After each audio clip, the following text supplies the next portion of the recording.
नमस्कार। कभी सोचा है कि हमारे इस यूनिवर्स की शुरुआत शायद किसी बिग बैंग से नहीं बल्कि एक मुस्कान से हुई हो? आज हम बात करेंगे माँ दुर्गा के चौथे स्वरूप देवी कुष्मांडा की। वही देवी जिनकी एक छोटी सी मुस्कान ने इस पूरे ब्रह्मांड को बना दिया। ये सवाल तो हम सबके मन में कभी न कभी आता ही है। लेकिन क्या हो अगर इस दुनिया को बनाने का राज किसी साइंस की थ्योरी में नहीं बल्कि कहीं और ही छिपा हो? जी हाँ, हमारी पौराणिक कथाओं के हिसाब से इस पूरे के पूरे ब्रह्मांड का जन्म बस एक कोमल सी डिवाइन स्माइल से हुआ था। चलिए इस कमाल की कहानी में थोड़ा और गहराई से उतरते हैं। तो सबसे पहले शुरू करते हैं उसी कॉस्मिक क्रिएशन की कहानी से, एक ऐसी कहानी जो हमें अंधेरे से रोशनी की तरफ ले जाती है। जरा सोचकर देखिए, एक ऐसा वक्त जब कुछ भी नहीं था, ना ये जमीन, ना आसमान, ना कोई सितारा। चारों तरफ बस घना अंधेरा और एक अजीब सी खामोशी, एक खालीपन। और फिर उसी गहरे सन्नाटे और अंधेरे के बीच मां आदि शक्ति प्रकट हुईं, कुष्मांडा के रूप में। और उन्होंने क्या किया? कुछ नहीं, वो सिर्फ मुस्कुराएं और उनकी बस उसी एक मुस्कान से एनर्जी का एक गोला बना जिसे ब्रह्मांडीय अंड कहा गया, और उसी से इस पूरी सृष्टि का जन्म हुआ। तो आखिर कौन है ये देवी कुष्मांडा? आइए अब उनके नाम और उनके स्वरूप के पीछे जो गहरा मतलब छिपा है उसे समझते हैं। पता है, उनका नाम ही उनकी पूरी कहानी बता देता है। कुष्मांडा शब्द 3 हिस्सों में बटा है। कु मतलब थोड़ा सा, ऊष्मा मतलब एनर्जी, और अंड मतलब वो कॉस्मिक एग, यानी वो देवी जिन्होंने अपनी बस थोड़ी सी एनर्जी से ही पूरे ब्रह्मांड को रच दिया। और इसी वजह से उन्हें सृष्टि की आद्य जननी भी कहा जाता है, मतलब वो जो सबसे पहले थीं, जिनसे हर चीज की शुरुआत हुई। तो हमने उनके नाम के बारे में जाना, अब उनके स्वरूप की बात करते हैं। उनकी शक्ति इतनी ज्यादा है कि वो वहां रहती हैं जहां कोई और रहने का सोच भी नहीं सकता, सूरज के बिल्कुल केंद्र में।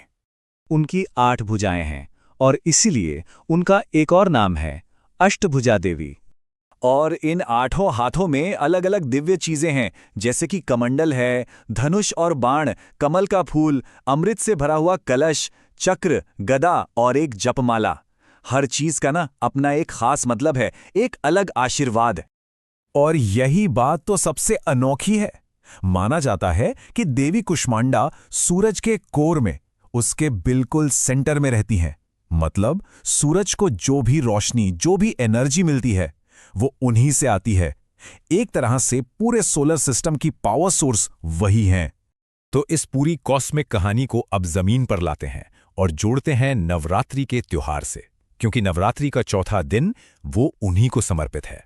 तो सवाल ये है कि भक्त उनकी पूजा क्यों करते हैं? माना जाता है कि उनकी उपासना से जीवन में 3 खास वरदान मिलते हैं: अच्छी सेहत, खूब सारी समृद्धि और अंदर से मजबूती यानी स्ट्रेंथ। नवरात्रि के चौथे दिन उनकी पूजा की कुछ खास परंपराएं हैं।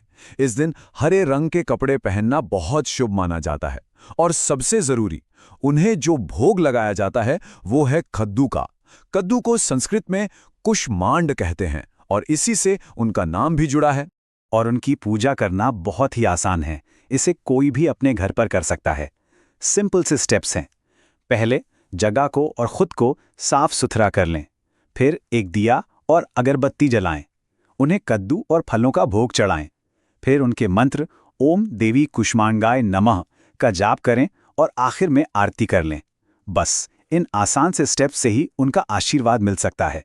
तो आखिर में आइए इस पूरी कहानी का जो मैसेज है, जो हमें सीखने को मिलता है, उस पर बात करते हैं। तो इस पूरी कहानी से सीख क्या मिलती है? सबसे बड़ी सीख ये है कि क्रिएशन की पावर, कुछ नया बनाने की शक्ति हम सबके अंदर है।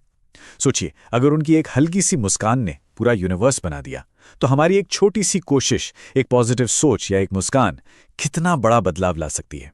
अंधेरा चाहे कितना भी हो, उसे मिटाने के लिए एक छोटी सी रोशनी ही काफी होती है। और यही सवाल हम सब के लिए है कि अगर एक दिव्य मुस्कान से ब्रह्मांड बन सकता है, तो हमारी एक सच्ची मुस्कान आज क्या कुछ नया बना सकती है।